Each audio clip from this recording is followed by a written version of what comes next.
hablar sobre el desarrollo de la tabla periódica y cómo ha tenido un avance histórico y científico a lo largo de los años. A pesar de que es muy común y lo utilizamos en el laboratorio casi diario, su historia ha tenido grandes avances impresionantes llenos de descubrimientos. Sí, y cada etapa marcó una forma distinta de entender cómo se organizan los elementos, desde las primeras tríadas hasta versiones más actuales como los elementos sintéticos. Pero empezamos con lo más básico, el desarrollo de la tabla periódica. Primero vamos a empezar con cómo acomodaban los primeros elementos con los que ya tenían en el siglo XIX.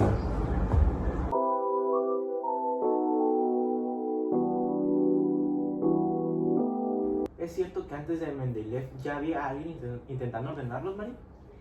Es cierto, en 1829 Johann Durain observó que algunos elementos de la tabla, bueno, no de la tabla, pero de lo que existía en aquel momento, compartían algunas propiedades específicas, como en grupos de tres, por ejemplo, y a estos grupos de tres lo llamó triadas. Se podría decir que fue como el cloro, el bromo, el calcio, el estroncio y el bario, lo que fue más que nada interesante en la masa atópica del elemento del medio, que era casi como el promedio entre las dos. Aunque su clasificación no funcionaba para todos los elementos, fue la primera señal de que había una relación entre masa atómica y propiedades químicas.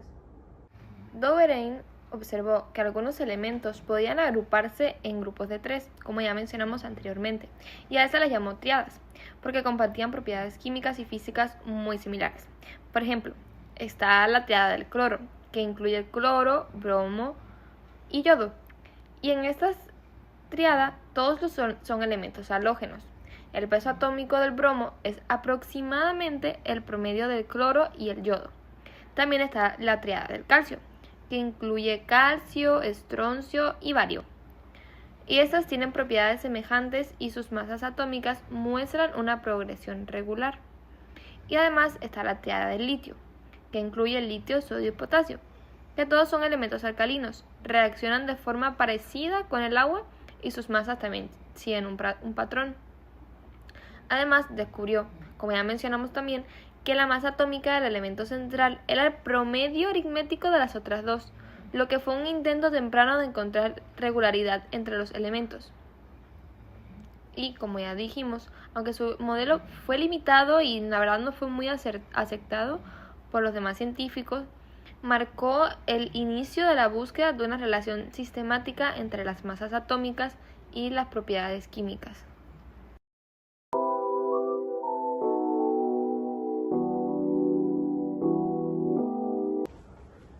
Después vino John Newlands en 1864 y propuso la ley de octavas. ¿Octavas como en la música? Ándale, así mero. Él decía que si se acomodaban los elementos con una masa atómica creciente, cada octava tenía propiedades semejantes como en la escala musical. Aunque su propuesta fue bastante criticada, porque solo funcionaba bien hasta que llegaba el calcio, ya luego no seguía funcionando esa ley.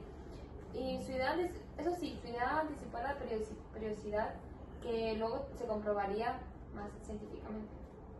Newlands comparó su descubrimiento con las octavas musicales, donde cada octava repetía un patrón de notas. Propuso entonces que los elementos químicos también repetían propiedades cada 8 posiciones. Aunque fue criticado por sus colegas, incluso se burlaron de su comparación musical, Newlands fue el primer científico en reconocer la periodicidad real en las propiedades de los elementos. Su trabajo inspiró a posteriores científicos como Mendeleev, quien desarrolló la tabla periódica más completa y lógica.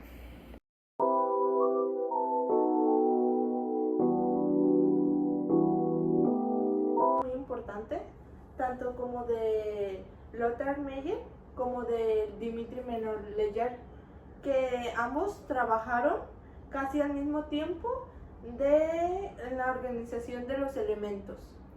Meyer se enfocó en las propiedades físicas, como en el número atómico, y él también notó su periodicidad. Pero quien realmente consolidó el sistema fue Mendeleev en 1869. Sí, él organizó los elementos en dependencia de sus masas atómicas y sus propiedades químicas recurrentes. Y lo más impresionante fue que él logró dejar espacios para luego cubrirlos con elementos que ni siquiera aún aparecían. O sea, básicamente los descubrió antes de que se descubrieran. Es que precisamente eso es lo más impresionante, Mari. Predijo con precisión las propiedades de elementos que ni siquiera habían existido en su época, como el galio, germanio y el escandio. Y cuando esos elementos se descubrieron, el mundo de la ciencia quedó impactado, por lo mismo de que lo predijo.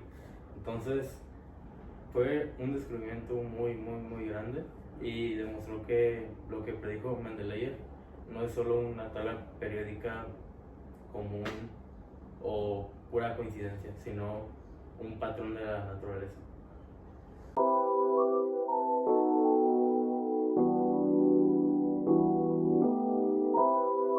Pero había un problema. No todos los elementos encajaban a la perfección y al ordenarlos, más que nada, no daba la masa atómica. Sí, por ejemplo, había elementos fuera de lugar, como el níquel y el cobalto. O sea, no pertenecían a donde estaban dependiendo de lo que decía Mendeleev. Ahí entra Henry Moseley. En 1913, usando rayos X, descubrió que lo que realmente determina la identidad de un elemento no es su masa, sino su número atómico, o sea, la cantidad de protones que posee. Y gracias a Moseley se reformuló la ley periódica moderna, que esta ley dice que las propiedades de los elementos son funciones periódicas de su número atómico. Y fue justo así como se corrigieron las imperfecciones de la tabla periódica de Mendeleev. Moseley demostró que las propiedades químicas de los elementos dependen del número atómico, no de la masa atómica. Esto explicó los errores de Mendeleev, ya que algunos elementos con masas fuera de orden sí seguían el orden correcto cuando se consideraba su número atómico.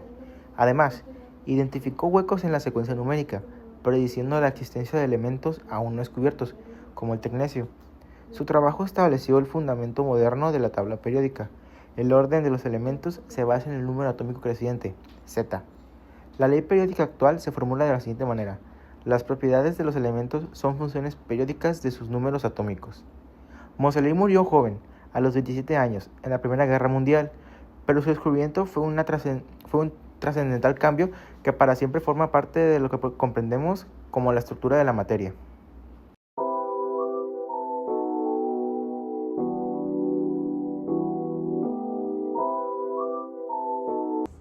Después de la Segunda Guerra Mundial, James Schaefer hizo una gran aportación. Sí, él descubrió nuevos elementos más allá del uranio, los transuránicos. Y a estos elementos propuso colocarlos en una fila aparte, los actínidos, y los colocó justo debajo de los lantánidos. Eso fue lo que dio formato a la tabla periódica que usamos hoy en día. El descubrimiento de tantos nuevos elementos provocó un problema. La tabla periódica de ese entonces ya no tenía espacio ni una estructura adecuada para acomodarlos. Fue entonces cuando Seaborg propuso una gran modificación. Él propuso separar los actínidos. Hasta entonces, los lantánidos y los actínidos no estaban claramente diferenciados. Seaborg propuso colocar los actínidos del toro Laurencio en una fila aparte debajo del cuerpo principal de la tabla, justo debajo de los lantánidos. Esto permitió mantener una estructura ordenada y comprensible, preservando la regularidad de las propiedades químicas y electrónicas. Así, la tabla moderna quedó dividida en bloque S, bloque P, bloque D, metales de transición, y bloque F, lantánidos y actínidos. Esta reorganización es la que usamos hasta día de hoy, por lo que Seaborg es considerado como uno de los arquitectos de la tabla periódica moderna. Seaborg desarrolló el concepto de química de los elementos transuránicos. Participó además en el proyecto Manhattan relacionado con el desarrollo de la energía nuclear. Fue asesor científico de varios presidentes de Estados Unidos y recibió el Premio Nobel de Química en 1951. Gracias a él se expandió la tabla periódica, ya que permitió incluir nuevos elementos más allá del uranio. También ayudó en el reordenamiento lógico. Su propuesta del bloque F dio coherencia al diseño de la tabla. Además, tuvo un aporte duradero, ya que su versión sigue siendo la base de la tabla periódica moderna con pequeñas modificaciones para nuevos elementos descubiertos en el siglo XXI. Y además tiene un gran reconocimiento histórico, ya que el elemento 106 C Borgio, o sea, SG, honra su legado.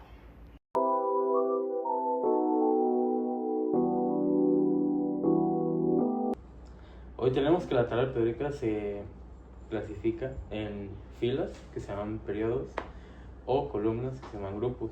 Los elementos que están en cada grupo tienen una configuración parecida.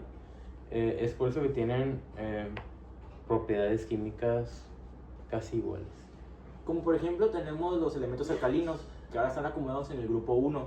Estos elementos suelen ser bastante reactivos. Por otro lado tenemos los gases inertes.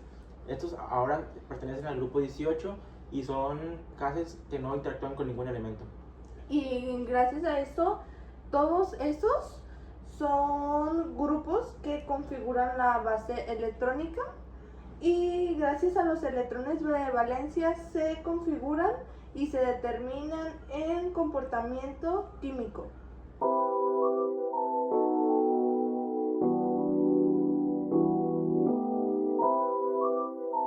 Ahora sí podemos entrar a las propiedades periódicas de los elementos y cómo van a ser sus estructuras a partir de estas propiedades, y también la reactividad que van a tener de esos mismos.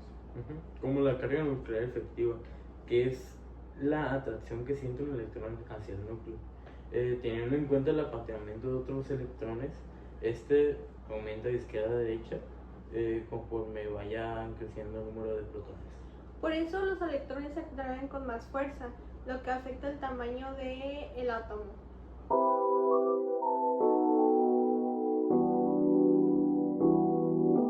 El radio atómico disminuye de derecha a izquierda y aumenta de abajo hacia arriba.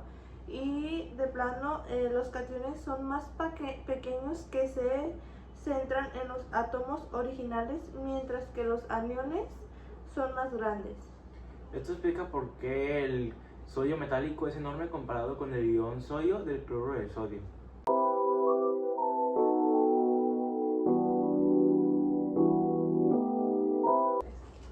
La energía de ionización es aquella energía que se ocupa y es muy necesaria para poder arrancar un electrón que esté en un átomo en estado gaseoso.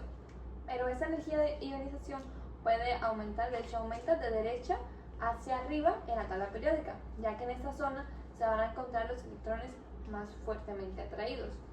Y la afinidad electrónica se puede definir como la energía liberada por un átomo gaseoso cuando gana un electrón. Entonces, los no metales y especialmente los halógenos son los más propensos a padecer esta afinidad electrónica, porque estos tienden a ganar electrones muy fácilmente. Lo del grupo 7. Aunque hay excepciones, por ejemplo, los gases nobles no tienen una afinidad electrónica muy significativa, porque de hecho ya tienen capas completas.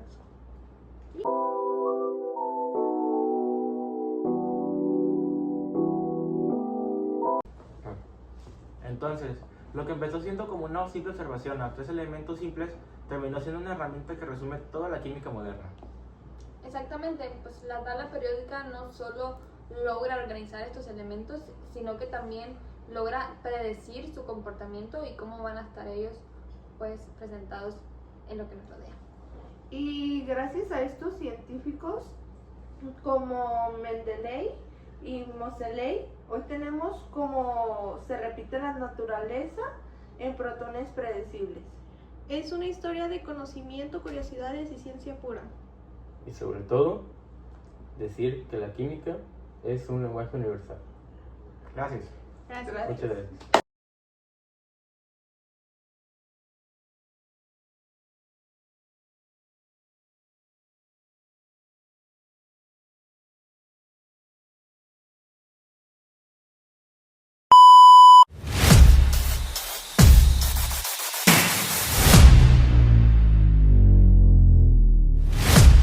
Sí.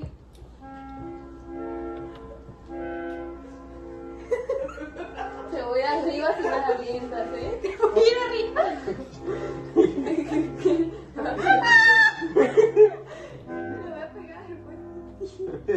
No, es muy diferente. va a pegar. We are in Mexico. We are in México, estás en esta.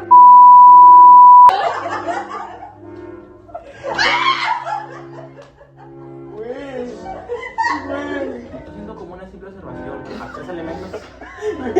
No pasa nada, mi padre, güey. Me salió muy mal, güey. Lo más corto. Por eso. Y por eso. Güey, por eso, güey. Decir que la química es un lenguaje universal. Gracias. Muchas gracias. ¡Les va a dar un pie!